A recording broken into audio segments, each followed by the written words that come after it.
Hey, this is Professor Homa. Welcome to EX8 shipping address.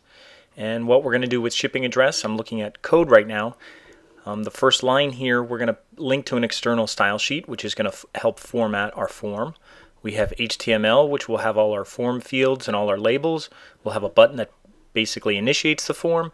And then we'll also have a little div area down here at the bottom where we're going to display our full address from what everybody inserts into the form. It's just basically a way to take IDs and display them on the HTML page just as a validation measure. Also, you can see at the bottom there's also an external link to our JavaScript file. Instead of putting the JavaScript inside, putting all the JavaScript code inside the file itself, the HTML file, we're going to put that in an external file just like the CSS, except instead of using a link rel style sheet ref for CSS, we put it inside a script source and put our JavaScript file inside there, inside of script tags.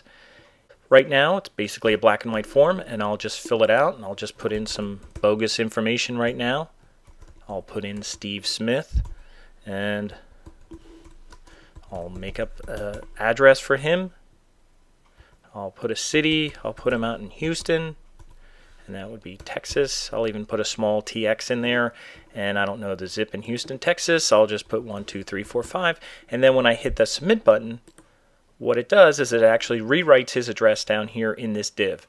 And notice that even though I put in a small TX, it actually converted it to a larger TX. So that'll be JavaScript will do that. So JavaScript's taking all the information from these form fields and just replaying it down here. Instead of sending an email back or anything, we're just displaying it on the page right now as kind of a validation measure. We're putting it in 3 lines. We're putting a comma in here so it actually displays. We're putting the first name and last name together. So a couple things we're going to do with JavaScript, as well as working with external files like the external CSS file and the external JavaScript file. Just a couple things with the CSS. Notice that we have the labels right here, which will basically identify the form fields, and there's a little distance between these where these line up, and you could use a table to line these up like that. What we're going to do is we're basically going to put in a position left where we're going to position all these input fields a certain distance away from the left.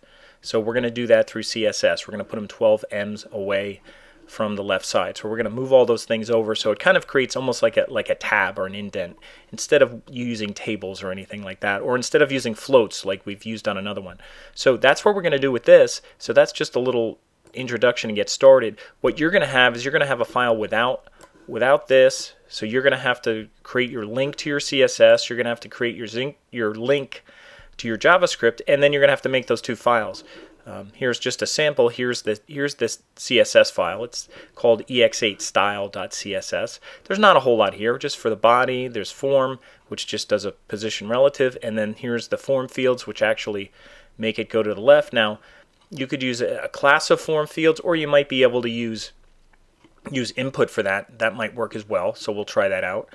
And then also the full address. This information is just that little block at the bottom that displays the address. So not a lot of CSS here, but you are going to make the CSS file and link to it. And here's the JavaScript. This is where most of the work will be done. Again, not a huge JavaScript file, but this will basically get information by using document get element by ID from all those different forms. So we'll be using the IDs, and here's even, you can see the 2 uppercase. That's going to make the state go to uppercase. And we're going to take that information and we're going to display it at the bottom of the page, and that's what this does down here. And notice there's an if and else, because we're also going to make sure that people fill out the form, and we're going to give an alert if people don't fill out all of the fields. So we're going to have to put conditions here that basically mean if they don't fill in a field. So that's what we're going to do there. It's really not that elaborate, but it'll be a good exercise in working with the values. And then we'll also use kind of blank fields up here when we want to reset it. So we're going to get started.